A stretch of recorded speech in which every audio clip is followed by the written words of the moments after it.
Mic check. Can I get a mic check, Rambo? Mic check, Rambo. It was back in the 70s.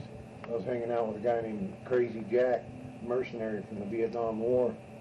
And there was this girl we was going to go see, and she was with her boyfriend, so we figured we'll go over there and visit her anyway. So when we get there, there's a black cat running around all over the table, and Crazy Jack says, I'm going to kill that damn cat. He gets on my table again. And I said, you can't kill that cat, Crazy Jack. He goes, yeah, I can, and I'll eat it too. I said, yeah, right. So when we got there, the girl we went to meet was in the room with her boyfriend, so we sat out in the living room. And that cat jumped up on the table again.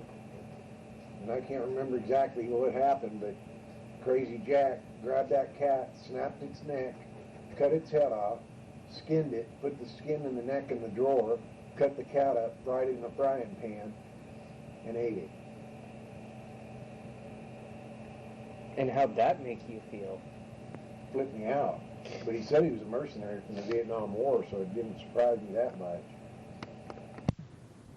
Got everything laying on the side of the drawer. She goes, what'd you do? And he goes, I killed your cat. And he goes, look at this. And he shook the frying pan. He goes, now I'm going to eat that motherfucker. I told it not to get in the table again. Probably the early 70s when this happened in Oxnard, California. This is a poem I wrote about a Tubbs Hill monster known as a Gug. There is a bridge on Tubbs Hill that most people know. But if you go to it at night when the gibbous moon glows, and you look to the east, and you bring a Gug feast, and you throw the meat you brought in the shadows, you might just be lucky enough to meet yourself a Tubbs Hill Gug. Well, what is a Tubbs Hill Gug? Well, it's something that's very hard to rhyme with.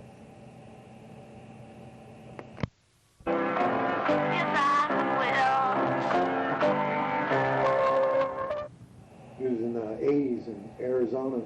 We was partying in this little town called Oakland. And we met this biker that was bullshitting in the bar, and we got to bullshitting with him. He says, let's get that jug of tequila and put some orange juice in it and go out in the mountains and shoot guns. So I ain't got no gun. He patted his side. He goes, I got a gun. It's a crazy way. He goes, let's go. So we went into the mountains. We was drinking that tequila out of that jug. I mean, we was drinking it, drinking tequila, 2 quarts inside that jug. And Crazy Wayne says, I think I'm going to get sick. And that guy goes, don't get sick on me. And Crazy Wayne went, all over the ground. And Crazy Wayne says, watch this. And he got down on his knees and started eating that puke up and all in his beard and everything. And the guy says, you're a good prospect for the club right there. We're back in Oakland, Arizona. And it's a little mining town. It's got a sheriff and all the little shops and everything in it. And Crazy Wayne was getting drunk. And I said, you need to get back to the car if you're going to get drunk. We don't want to get arrested. He goes, I ain't going to get arrested. Watch this. And he took the big old wooden pole. He rammed his head in it about 3 times, blood coming off his forehead. He goes, what do you think about that shit? Last night I gazed at Azathoth in an ocean of black stars. I felt as if time had slipped and I had traveled way too far. I knew I had, for when I laughed, I felt I had gone mad. It was the piping of great Azathoth that destroys the minds of man. Yog-Sothoth, ya, ya, ya.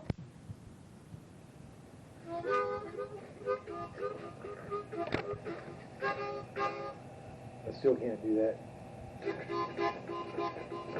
Tuck-a-toodle, tuck-a-toodle.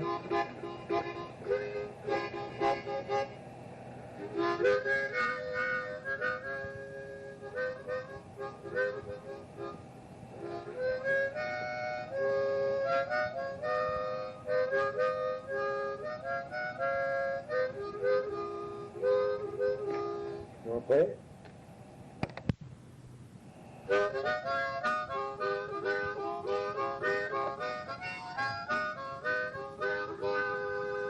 That old train a-comin'. He's coming around the bend. I ain't seen the sunshine since I don't know when. Well, I'm stuck in Folsom Prison, used to dragging on. I spend my weekends making shrunken I sell them at the Voodoo Market. And if you want some, you can get them for $3.99, and I'll trade you for some corn on the cob, yeah. Up in the air and over the roof of the building to the other side of the roof. And then we all came around the side of the building, and one of my friends is holding his head, and Maverick is his name, yes, Maverick, kick your ass. Gambling, gambling, Maverick, gambling, gambling, man, Maverick, whoop your ass, and he beans out a can.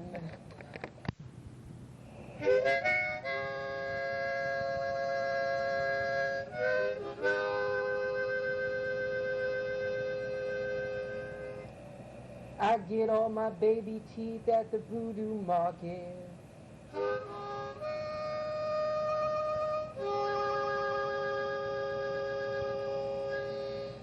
$2.99 for 3 shrunken heads is a really good price. But the truth is, that tonight, I think I might go down and start a fight at the Voodoo Market tonight.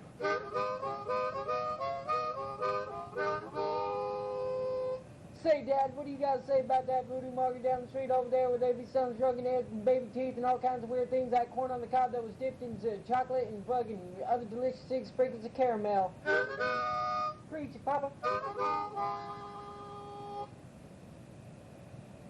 Buy 3 shrunken heads, you get 3 shrunken heads, you get 55 teeth and a corn cob with chocolate on it. Yeah.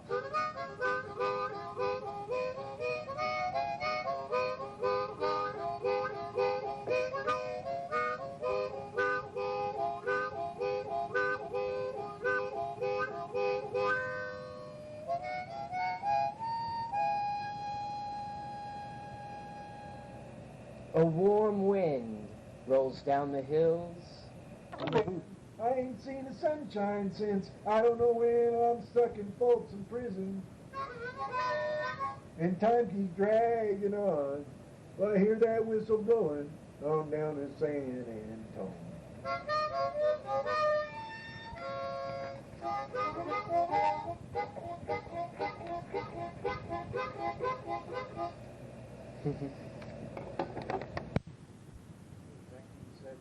Something like that. And I just won $25,000 on a lawsuit from the drunk driver hitting me head on my bike. Put me up for 2 years, but anyway, I got $25,000 out of it. Bought me a motorcycle and went to this restaurant where I always hung out called Alfie's in Port Hueneme, California. And we was drinking coffee and eating French fries with gravy like we always did. And I went outside and I thought, I know what I'm going to do. I'm going to buy every pie in this place and then I'm going to smash them all in the windows. So I went in there, I said, I want all your pies. So we got 4 or 5, and I said, I want all your pies. So I bought all the pies. The guy helped me take them outside, and we mashed them in the windows all over the restaurant. Why did you do that? Because I had the money to do it. So there wasn't, like, a reason? Like, No, just to do it. So you're pretty much just an asshole? Yeah, I was an asshole for a long time. Early in the 80s, 90s, can't remember, we was renting a little ranch house up on Mudge Creek in St. Mary's, Idaho. And the first night we was there, the owner come down and told us you might hear some noises once in a while. My grandfather died in this house. And I thought, whoa. So, bigger than Dallas, we was laying in bed one night and we heard this knocking on the wall. And I thought, what the fuck could that be? And I went outside and there was nobody there. So I went back in the house and said, I don't know who it was. So somebody was knocking on the wall. So the next day the owner come down to get the rent. I told him about it. He goes, well, there used to be a door right there as a reason something was knocking on it. So there used to be a door there? And he goes, yeah. So I thought, wow. So that night we was sleeping and I heard the dishes rattling in the kitchen. I thought, what the hell is this about? So I called the St. Mary's paper and told them to come out and do an interview on it. And they came out and one night we was sleeping and we heard a noise. It sounded like the toilet lid slapping down. Went in the bathroom and the toilet lid was slapped down. There were several little things that happened. can't remember them all, but he come out and did a write-up on it, put it in the paper. And the owner said, well, that house is haunted. And I go, yeah, I know. It's from issue 1 of Welcome to the Smoky Town comic book. A nowhere small town. There has always been, and there will always be, parts of the world where the walls of dimensions are thinner, and in a result much easier to penetrate by the malevolent forces that wish to spread their terrible version of reality upon our own. And so it is the inevitable fate of this small town to be the birth of this cosmic terror, this unbridled growing blasphemy, and now with the parody of their own town upon them, and left with no defense but to put their backs to the wall and stare down the even more corrupted version of themselves. A new world is forming, a place we call the Smoky Town.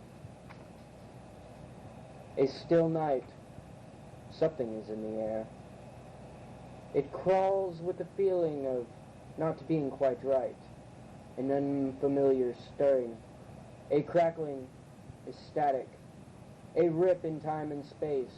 The street outside the gas station is empty, but not for long. Through the jagged opening, a creature creeps, an ever-changing blob of goo covered with snapping teeth and blinking, loose, roaming eyes, tentacles forming to and fro.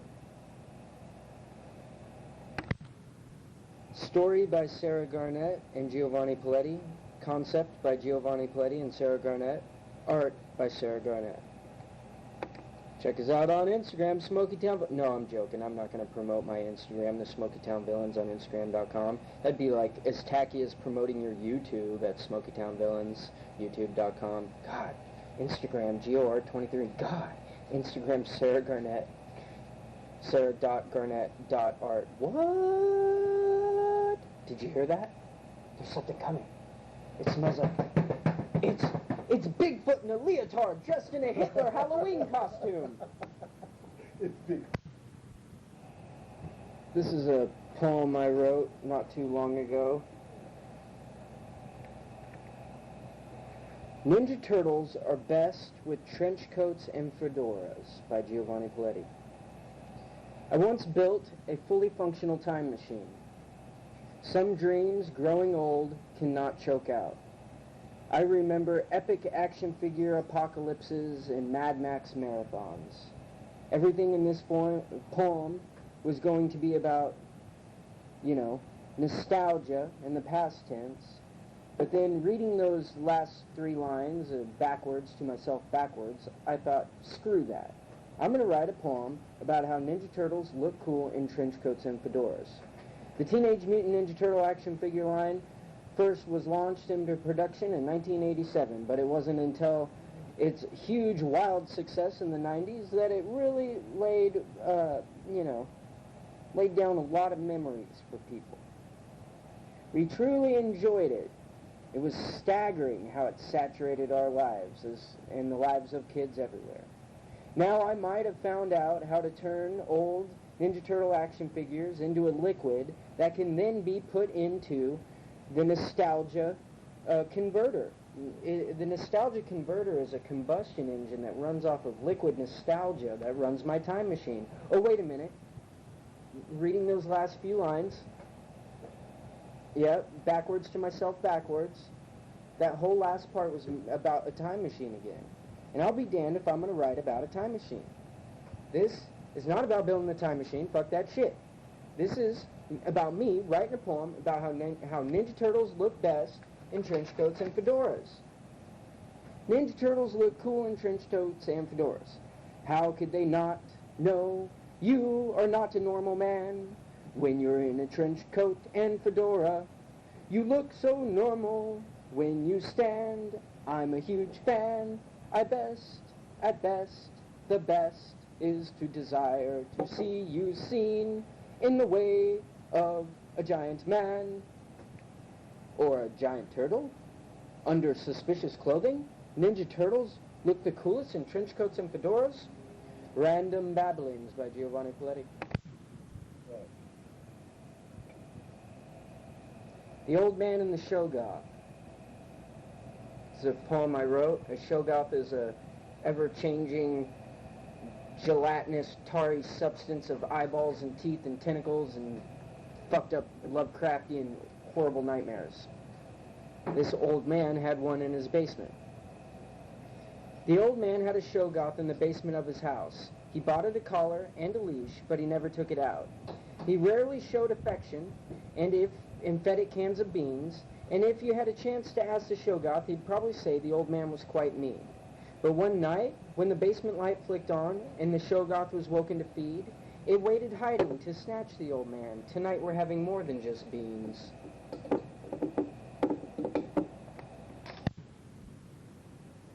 Back in 1970 or 69, 70, 71, something like that. I was living in Oxnard, California. And one night I was driving home in my car, and I had a police car pull up alongside me and tell me to pull over. And I pulled over, and they got me out of the car and arrested me and threw me on the ground, all that bullshit, and said, "You're under arrest for armed robbery." I said, "Armed robbery? I didn't rob nobody." So they put me in jail. While I was in jail, they arrested the guy that did it. So they had to let me out. Well, when they let me out, I went to my lawyer, D. Edward Drake, my lawyer for 20 years. I told him what happened. He goes, "We'll sue the county." Well, not many people can sue the county, Ventura County. I thought, well, you can do it if anybody can, Drake. We sued the county, $2,500. False arrest, false imprisonment. So that wasn't the only time you were ever accused of crime like that and taken in by the cops, but it also wasn't the only time that you sued the state of California either. When I was living in the mountains with Betty, when we first got together in '86, I was telling Betty we need to go down and get some supplies. So we loaded the kid up. Elizabeth, she was only 2 years old. Loaded the kid up, went to town and got some groceries. Came back, and a whole bunch of cars parked down the mountain at the grocery store, and I thought, wonder what's going on down there. So we get to the house, and I put my rifle up on the ledge of the cabin. There was a log cabin we was living in. So I put my rifle up on the cabin, and there was a knock at the door, and I went to the door, and they pulled a gun on me and said, "You're under arrest, Mr." I can't remember the name that they thought I was. And I said, "I'm not that guy." They go, "Yeah, you are." And they had a readout, and they showed it to me, and the guy looked just like me, had a tattoo on his chest like I did. So they said, "You're under arrest." I said, "No, you ain't going to arrest me. I didn't do it." So I said, "I'll go to town voluntarily, and you can clear me up." So Betty said, "You going to leave me here by myself?" I said, "There's a shotgun. You'll do just fine. I'll be back." So they arrested me and took me to town, took me in the jail cell, stripped all the clothes off me, took pictures of all my tattoos, and left me in the room naked for about 2 hours. And then one time they come in there and they said, "Well, Mr. Poletti, you can leave now." So you know who I am? They go, "Yeah, the guy that we thought you were wasn't blind in one eye, and it's obvious you're blind in one eye. You can go." So I made him take me back up the mountain to where Betty was. And what was the guy accused of that? William Shepard is who they thought I was. And what had he done? He broke out of prison, shot a cop, and broke out of prison in Texas. So the other time that you sued the state was when you caught them pouring toxic waste on your property, right? Oh yeah, I forgot about that one. Yeah, I was living in Stratford, Oklahoma, on 10 acres. And there was a couple tank batteries for oil fields on the property, and one day they had some hoses out of the waste pond draining into my creek, and I thought, what the fuck's that about? We kill all the fish and the goats that eat out of the creek and all that shit. So I took pictures of them with the hose in the pond, with the hose out of the pond and in the creek, and took pictures of all the tractor marks all over my plum trees. So I called the company, the Henry Drilling is who it was. I remember the name to this day. I told them, "You guys come out here and trash my land, I'm going to sue you." So he said, "No, you're not." So me and this guy named Mike Mosley, my neighbor, we went to Ardmore and went to that guy's office. And they let us in there, and he goes, "What can I do for you men?" "Yeah, I'm John Poletti." And right away he scoots his chair back. "This is Mike Mosley. We're here about you damaging my property." I said, it's going to cost you some money. He goes, it ain't going to cost me shit. All you guys are doing out there is growing pot. I thought, that's bullshit. So I said, well, I'll see you in court, motherfucker. So I went to see a lawyer, an oil field lawyer, told him what happened. They got a hold of the oil company. The oil company said they wasn't going to do shit about it, so we sued them. And then I said, well, here's my ace in the hole. So one day I went into the lawyer's office and showed him pictures of all the damage they did to my land, draining the waste pond into my creek and stuff. They settled out of court for $2,500. You and $2,500. That must be your lucky number. That's the golden number. Me and Sugar Bear, president of a club there in town, went to my lawyer's office in a big, huge building downtown, the Trump Tower, not the Trump Tower, the tower, something tower in Oxnard. Anyway, I went and need to get some money from my lawyer, so up front on the lawsuit that I had. So me and Sugar Bear went in there, and he goes, I'm busy right now, boys. You go down to the bar, order you something to eat, and I'll be down with you directly. So Sugar looks at me, and I look at him and says, okay, that sounds cool. So we go down to the bar, and I go, I want a side of shrimp and a Budweiser. And Sugar says, I want a side of shrimp and a Budweiser. He goes, wait a minute, let me call Drake. So they call Drake, and they come back, so Drake says, order you anything you want. So we fucking eating shrimp and drinking beers for about 3 hours, and here he comes, little short-redheaded guy. Here comes Drake. He comes crawling in there, he goes, well, how you boys doing? He goes, we're doing great, Drake. We fucking been eating and drinking beers. He goes, on me? I said, on you. You're my lawyer, you cover it. He goes, I will cover it. He goes, come back tomorrow and I'll give you $1,000. I go, okay. What were you guys there seeing him over? Huh? What were you there seeing him over? The lawsuit that I had. Me and Crazy Wayne was partying the coastline going to Oklahoma. And went into a bar. It said no dogs, no cats, no animals allowed. So Crazy Wayne said, watch this. So he goes outside. He puts a rope around his neck and hands the rope to him. He gets on his hands and knees. He goes, let's go. We went in the bar and he goes, rah, rah, rah. Started biting on this guy's leg. I went, Crazy Wayne, you're fucking losing it. He goes, no, I ain't. I'm being a dog in the bar. I was with this crazy guy from, I think it's back east, Minnesota or somewhere back east. I was partying with him, and then I was always had it out with the surfers at the beach, the bikers against the surfers at the beach. And there was a bar at the end of the beach that everybody went to, all the surfers and everybody. So that crazy fuck from back east gets a shotgun and he goes, let's go party that surfer bar. He goes, those fuckers are crazy, they'll kick your ass, dude, if you ain't got backup. He goes, fuck them, I'm bringing my shotgun. So we pull up in front of the bar and there was no bikes, just mine. I parked my bike out in front. And that guy got out of the car and we went in there and we was partying a little bit and they started talking shit about bikers. So that crazy guy goes, fuck you. So he goes out to the car and gets a shotgun, comes in the bar and just starts jacking shells into the ceiling with a shotgun, saying, fuck you surfers. And then they hit him over the head with a shotgun and took it away from him. Then they blasted me in the eye with it, blinded me because they got me in my good eye. And then they had to move my bike home for me because I didn't have a way to get home. I was half blind from being beaten the head with a... So I heard sometime that day that they buried somebody in the beach.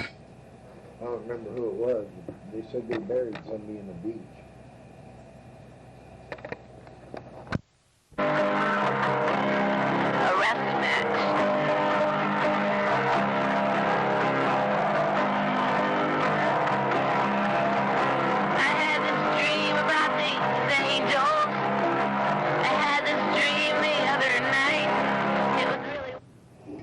I had heard about lucid dreaming in a few books and just learning about all kinds of weird, like astral projection and all that kind of stuff. But I've never had a lucid dream, and I also don't remember my dreams. But when I was like 28, a couple years ago, I had my first lucid dream, and a lucid dream is when you're aware of being in the dream. You come to aware in the dream, and you're able to use your body and you're able to interact with your dream. I didn't not believe it, but I just doubted how lucid it was until I had one. So I was on top of a roof and I jumped down, and then I'm in a street and there's a deer, and the dream took place on 10th Street in Coeur d'Alene, off of Best, where one of my old friends used to live. And I saw a deer in a yard eating, and I was watching the deer, and then the deer perked its head up like it heard something, and it looked around, and I looked around too, and then all of a sudden the deer lifted up out off the ground like it was picked up by something invisible, and it just folded in half, and then a bunch of blood sprayed everywhere. And when the blood sprayed, I could see the spray landing on something that was like invisible, like a big mass of something. I don't know what it was, but there was like this giant invisible monster that had just taken this deer and folded it in half and then taken a big old bite out of it, like right in front of me. And then I really became lucid right then, because it was so like, I don't really remember a lot of my dreams, and so it like shocked me into being lucid, I guess you could say. And then I realized that it couldn't be happening because that couldn't be real. And I felt like whatever the monster was then became aware that I was lucid. And so I did this thing where I like felt like I was priming my feet to jump on the ground, and then I hopped really high and like flailing my arms like it just jumped off of a roof onto a trampoline and onto the next roof is what it felt like, kind of, but only no trampoline. And then I was jumping from roof to roof to roof with this big monster coming behind me, gaining on me. And then I got to 15th Street, and that was it. That's all I remember from the dream. That was the first time I've ever been lucid in a dream. And I've only ever been lucid in a dream twice my entire life, and that was the first time I was ever lucid. Lucid dreaming is absolutely real. I kind of doubted it in a way, but no longer do I doubt it. What a great life! What a great idea for movies! You know, nothing's real anymore. What a great idea! This is an excerpt from H.P. Lovecraft's The Rats in the Walls. I retired early, being very sleepy, but was harassed by dreams of the most horrible sort.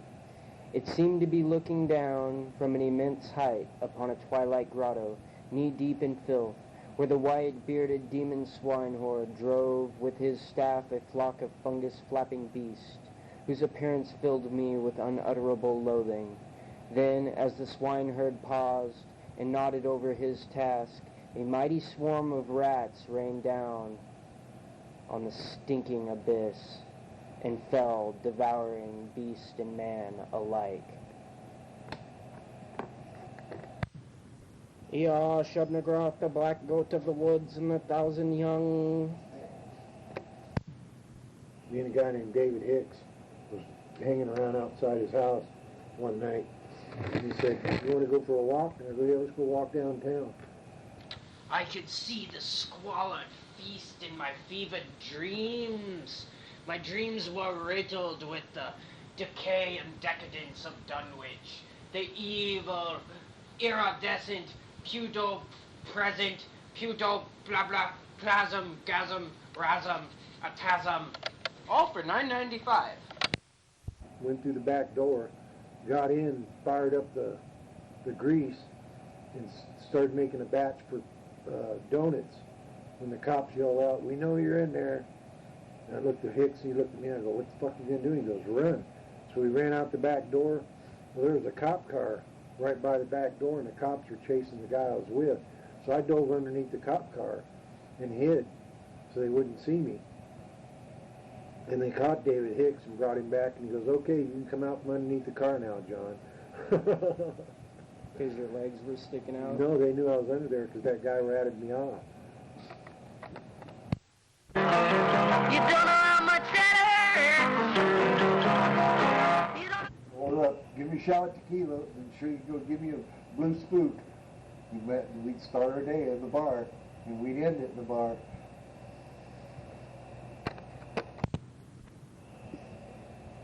Boy, I wish I could go back in time like I'm Donnie Darko, before they try to give this white guy a barcode. Put your hands out, they said you get a free pass. And put this visa in your ears, eyes, lips, and ass. Shit. That government just don't give a fuck. People don't give a fuck. All they want is more wah-wahs and bubble butts. If you ask me, that shit makes me sick. Bunch of have no nothing good to say, a bunch of pricks. Maybe I just give a fuck too much. Maybe when I write, I act too tough. I don't even know if you could call this a rap, because I don't rap fast. I'm slowing down the tracks. Radio handle. The California Lowrider was his handle. What was yours? Half man. Half man? Why half man? One eye, one lung, one leg.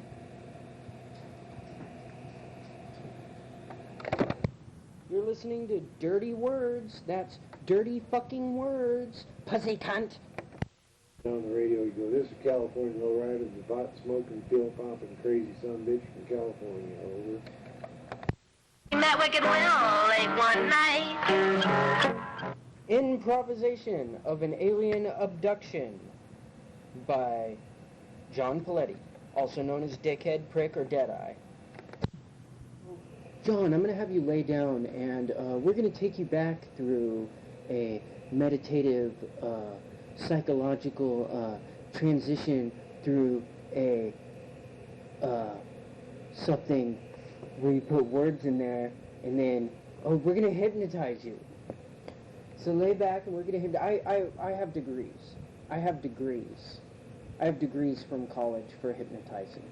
So we're going to lay back. We're going to count back from 6, 4, 5, 3, 2, 1. All right, John. Now you're back laying in your bed at night. Okay, tell me what you see. See the sky. Apparently there's a sky. So let's look at the sky. So what does the sky mean to you? It's got a spaceship in the center of it, shaped like a torpedo. All right, go on. Tell us more. You're deep in trance now. Deep in trance. I followed the light deep into the woods, and the trees were bowed down all in front of me. I could barely see it. I finally got up where I could see it real good, and it disappeared. And at the same time it disappeared, something landed behind me in the woods. So a big light glowing in the woods. So I figured it might have been the one I saw in the air. So I went over to the one in the woods, and it got real bright. And then there was like a opening of some kind, like a sliding opening of some kind in the spaceship. And these two people come out, looked like regular aliens, I guess. And then it showed a picture. It showed in the window of the inside of the spaceship. Inside of it was one giant praying mantis, and had his claws and everything all hung down over the windows. And he was the original one that came down from space, and those two people worked for him that came out of the spaceship. And how'd that make you feel, John? Well, that made me feel wonderful. How did it make your butthole feel? It was puckered. Had a puckered butthole that night now, did we? Yes, we did. Okay, I'm gonna count you up to 3 from 27, 2, 3. Wow. That was weird. Do you remember anything? Not anything. I just hypnotized you. I'm a professional hypnotist. I have degrees. I want to see your degrees.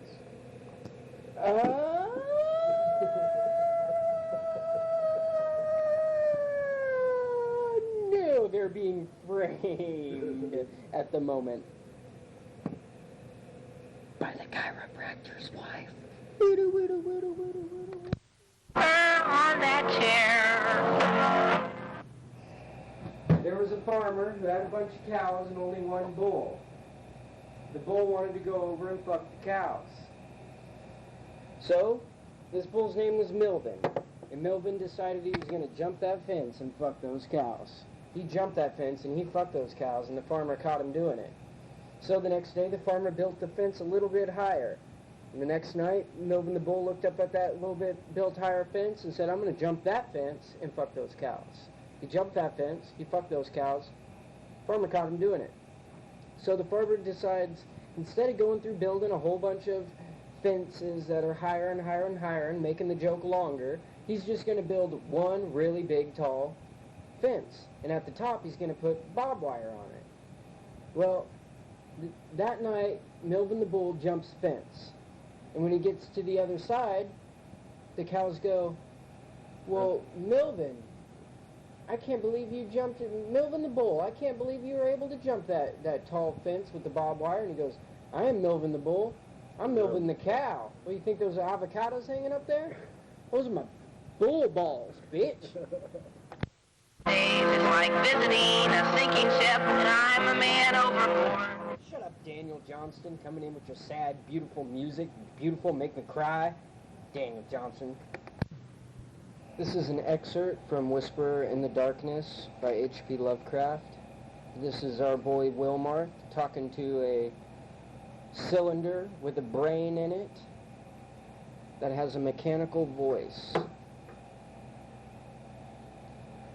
Do you realize what it means when I say I have been to 37 different celestial bodies, planets, dark stars, and less definable objects, including 8 outside our galaxy and 2 outside our curved cosmos of space and time? And this has not harmed me in the least. My brain has been removed from my body by fashions so adroit that it would be crude to call the operation surgery. The visiting beings have methods which make these extractions easy as almost normal. And one's body never ages when the brain is out of its body. I may add, it's virtually immortal with the mechanical facilities and limited nourishment supplied by the occasional changes of preserving fluids. Altogether, I hope heartedly that you will decide to come with me and Mr. Akeley. The visitors.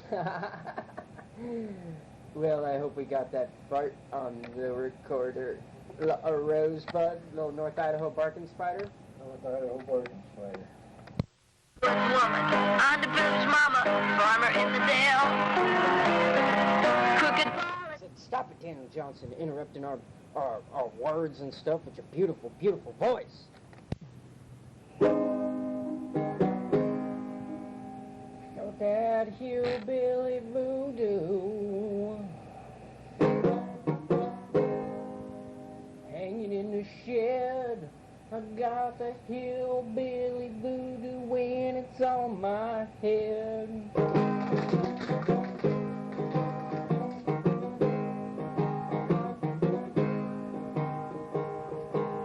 Might ask what the hillbilly voodoo is. The hillbilly voodoo is that white people version of voodoo. They're still hanging bones. They're still throwing stones. It's that hillbilly voodoo, backwoods at home.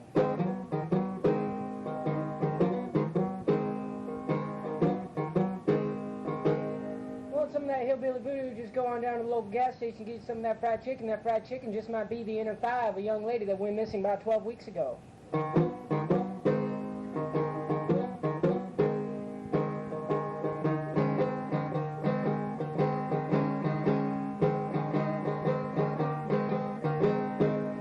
Hillbilly voodoo been around for a long time, not quite as long as actual voodoo, but this hillbilly voodoo comes derived from old voodoo, which comes derived from Vodon voodoo, which comes derived from Lois tickling your butt. We don't know much about that, so we're going to shut the fuck up. It's out. Hillbilly voodoo. No reason why it's called voodoo is because it visually resembles voodoo in the sense that we have things laying around such as skins and bones and stones and ropes and tolls and moles and folds and drolls and bowls and holdy old bowls, old mold, whole bowls. I got some hillbilly voodoo going on in the outhouse right now out back. What you think about that?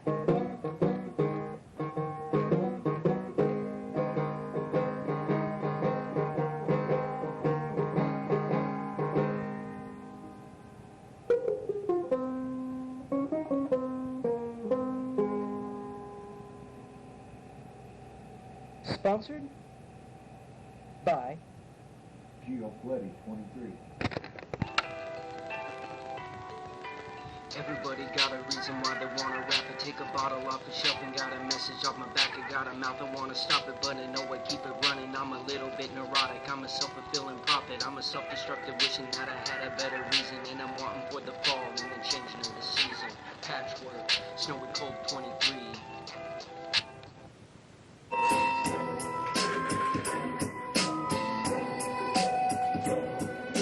Sci-fi punk rock, a jamming with my best friend. Hip hop, it don't stop, a pile up and never end. Music through the kerosene and keep me up at night. With just enough flame in the dark to see the light, right?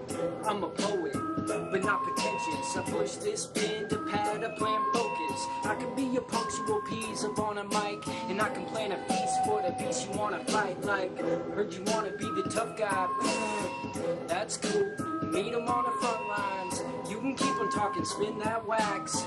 You can keep on walking down that track, but I yet to hear you bring a syntax and breaking a rap cat back and making a wish you was a wannabe you never done jack.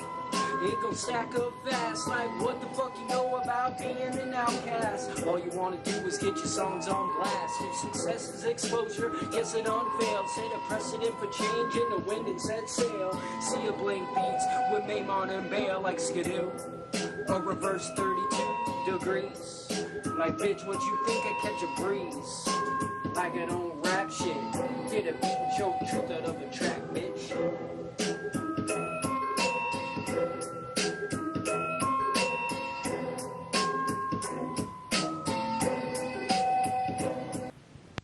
There's that storm coming along. We're going to have to put the dogs up. We don't want them out in the storm. Yeah, truly, this storm is pretty relentless. Good thing we buried those bodies nice and deep. Otherwise that soil will get loose and they come up for lime cake. That's exactly what we had to do. Find them, and the dogs wouldn't sniff them out if they was about 10 feet down, so it's a good thing we buried them bodies the way we did. Man, I am soaking wet all the way down to my Spider-Man undies, my Captain America socks. Well, I got my Bart Simpson handkerchief, so if I get my nose wet, I can blow my nose in my Bart Simpson handkerchief. Okay, we should be pretty good then. I brought some of those hard biscuits that they had back in the Civil War where you got to put them under your armpit to get them soft with your sweat, and then they're kind of salty and a little bit more eatable. You want one? Probably not. No? Okay, well that's fine. I got some juice packs. We should be getting to the house here pretty soon. We can lock those dogs up. We want them to be consumed by some eldritch being crawling up from the abysmal depths of hell. What are we going to do with the ostriches? I don't know. Last time I heard, they were voting Republican, so I'm thinking about having them pay the last month's rent and then get the fuck out. God damn, it's raining like crazy. I know, my hair is all wet, going down my back, dripping down my butt crack. You have to listen to me, because that's all I said. You have to give me a check. I did it. It's all right. Evening news at 5. Where will we be when Turkan reaches the coast? Tune in and see. Breaking news with Dad and Gio. Tonight we will be talking about the infamous, the relentless, the all-consuming, and ever-changing Turkan the Turkey. Turkan's revolution has been coming hard, hitting the East Coast with violent terrors. The cows, pigs, chickens, and dogs are all eating away everybody, consuming everything. David, calm down. David, you're live. Oh, I'm sorry. Yes, it's truly devastating to see Turkan's army reach so far and do so much damage.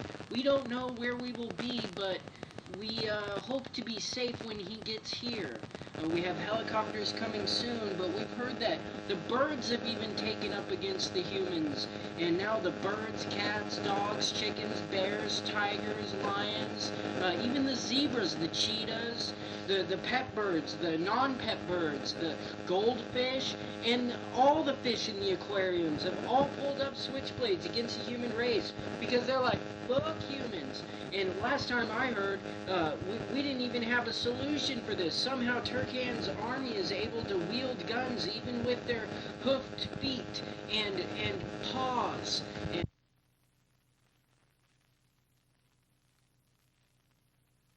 can use this technology. No, they can't.